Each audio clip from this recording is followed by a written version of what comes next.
So welcome to our live Q&A session for new international graduate students. And we would first and foremost warmly like to congratulate you on your acceptance to SFU. We're so pleased that you've chosen SFU as part of your academic journey, and we sincerely hope your experience here will far exceed your expectations. And for those of you who may be watching the recording, please note that the auto caption functionality may not be 100% accurate. I would like to respectfully acknowledge that Simon Fraser University is located on the unceded traditional territories of the Musqueam, Squamish, Tsleil-Waututh, Katzie, Kwikwetlem, Kaikai, Kwantlen, Simumu, and Tsawwassen nations. So what I've just shared is a land acknowledgement, and some of you may be familiar with the concept of land acknowledgements, while it might be something new for others. We acknowledge the land to honor the indigenous people who have lived and worked on these lands historically and presently, and to insert an awareness of land rights in this settler colonial society. We hope you have had the chance to watch the videos on the topics that you see on the screen here, as they provide detailed information specific to graduate students starting in the fall 2023 term. You can access the QR code to access the video page. And we will begin this session by addressing some of the more commonly or frequently asked questions. I'll hand it over to Sophia to start off with some immigration-related questions. Over to you, Sophia. Thank you, Shani, and thank you so much for sending in your advanced questions that we received from all registrants. So today I will be answering some of those, starting off with this first question. Can I use my conditional letter of acceptance for my study permit application? It really depends on the country-specific visa requirements from IRCC. Depending on where you're from, some visa offices may accept your conditional letter of acceptance, but some visa offices require unconditional letter of acceptance. To know your country-specific requirements, please go to the website that we provided in the slide. We will also provide you with a follow-up PowerPoint presentation. Next slide, please. Next question, what should I do if I have fulfilled the conditions of my acceptance, such as, for example, you've already submitted your final transcript or any English requirements? So once you've provided SFU with your final requirements, you may contact the Graduate and Postdoctoral Studies Office, or GPS, to inquire if a new letter of acceptance can be issued. If your study permit application is still in process at that time, you can provide IRCC with a copy of your new LOA, or letter of acceptance, using the web form, and we have provided you with the link. Next slide, please. What should I do if I decide to change my school after submitting my study permit application? So for this one, it really depends on at which stage of the application you're at. If your study permit application is still in process, you may update IRCC with a new letter of acceptance via the web form. We also suggest that you also include a new study plan, just so to discuss to the immigration officer what is new and to update the plan. If your study permit application has been approved and you decide to change schools, you must submit a new study permit application with a new letter of acceptance and pay for the fees for the new application. Next slide, please. Next question, what should I do if I don't get my study permit application approved in time? You must contact your academic program so that you can defer to a maximum of 1 year. If your deferral request is approved, your letter of acceptance may be modified.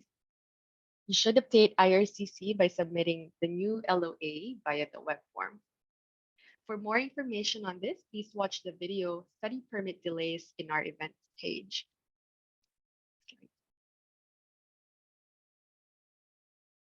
Will I be able to work during my studies? Yes, you may be eligible to work on or off campus during your studies. There are some limitations though.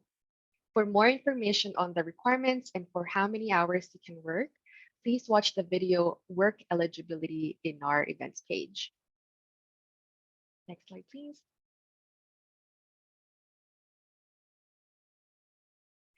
Can I apply for a co-op work permit from outside Canada?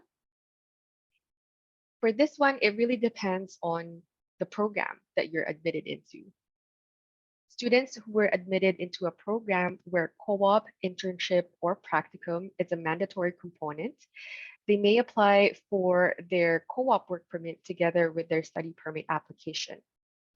Students who have optional co-op, internship, or practicum must apply to voluntarily participate in the co-op program and be approved by SFU first.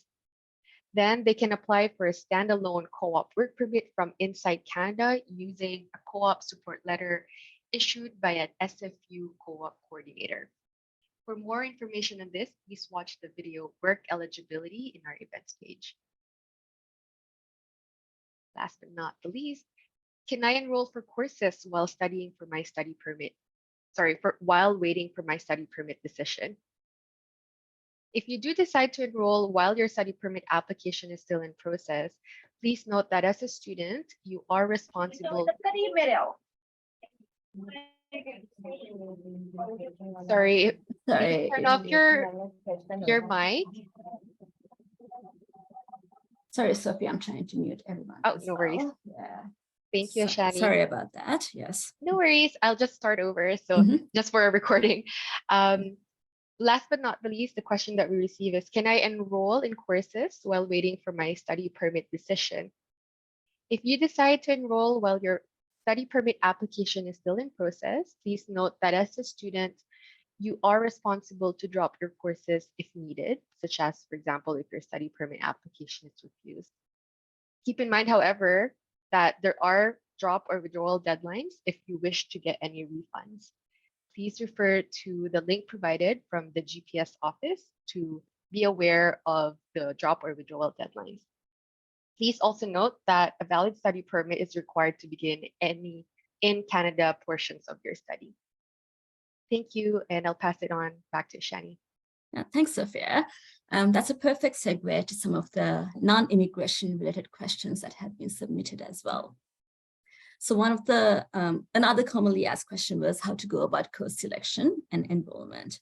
So if you do need assistance with course enrollment, please contact your individual academic department and they will be able to guide you further.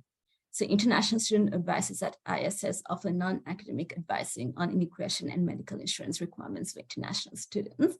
So we do not have the expertise to offer assistance with academic advising. One of the next questions was, how does health insurance work?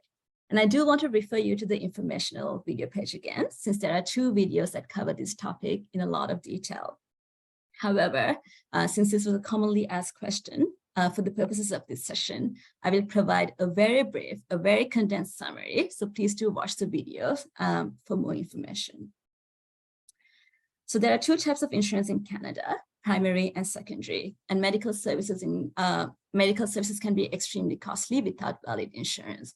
So it is your responsibility to ensure that you always have valid insurance to protect you from health emergencies. So primary medical insurance covers medically required services, such as visits to doctors, hospital stays, and diagnostic medical testing, such as X-rays. So primary medical insurance is a legal requirement for all residents of BC, including international students, such as yourselves. And secondary medical insurance covers services that are not typically covered by primary medical insurance. And some of the examples of those services would be dental care, vision care, and extended health benefits such as prescription drugs, massage therapy, and counseling. So to focus on primary medical insurance, you need to apply for BC Medical Services Plan, or BCMSP as we commonly refer to it, as soon as you arrive in BC, as it is a legal requirement. So BCMSP is the provincial primary medical insurance plan, and you can apply for it online on the BCMSP website. It has roughly a 3-month waiting period for it to be effective from when you first arrive. It also costs $75 a month, and you are in charge of paying it and managing your MSP account with Health Insurance BC directly. So to cover this waiting period for BCMSP, SFU provides a temporary primary medical insurance plan named Guard Me at SFU. So you will be automatically enrolled into this plan after you complete course enrollment. This plan is provided only for your first term. So it is important that you apply for MSP to make sure that you have continuous long-term primary medical insurance coverage. The GuardMe plan costs $281, and it is included in your fall 2023 term fees. Your secondary insurance covers services that MSP typically does not, and you receive this coverage through the GSS Health and Dental Plan, which we also sometimes refer to as a student care plan. You will be automatically enrolled into this plan for a full academic year after you complete course enrollment, and it will renew each fall term as long as you stay enrolled at SFU. If you would like to enroll your dependents or opt out with an equivalent plan, you have to do it during the change of coverage period that you see on the slide here. And once again, I encourage you to watch the video as it explains coverage details, cost, and even how to get discounts on services in so much more detail. We had several questions relating to accommodation, and while our office is not involved with coordinating accommodation, we do recognize that finding housing from afar can be challenging. So we'd like to share some resources with you. If you're interested in living on campus, or if you have any questions about waitlist, moving instructions, please contact SFU residents and housing directly. So our understanding is housing is rather limited on campus, and offers are sent on a first-come, first-served basis. So if you would like to live on campus in an upcoming term, we recommend noting when the application windows are open and applying as early as possible for a higher chance of securing a spot on campus. And in terms of off-campus housing, SFU residents list an organization named Places for Students as their off-campus housing partner. And you can check out rental properties listed on their website near the different SFU campuses. You may also independently research other websites for rentals or homestay programs. We don't have any particular websites that we endorse.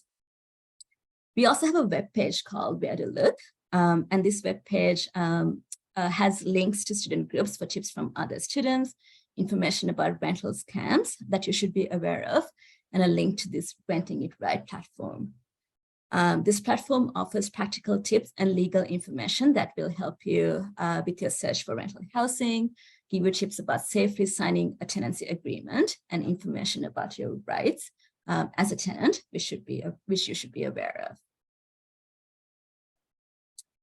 So that kind of wraps up our FAQ presentation. But before we move on to our live Q&A, I also want to mention some of the events that our office will be offering in the fall term. So please save the date for our SIN clinic, where you will be able to get your social insurance number on the spot at the Burnaby campus.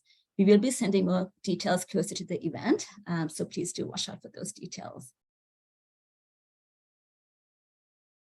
We'll also have our Global Connect, which Hannah alluded to earlier, which is a welcome social for international students to kick off the new semester together with food, activities, and prizes.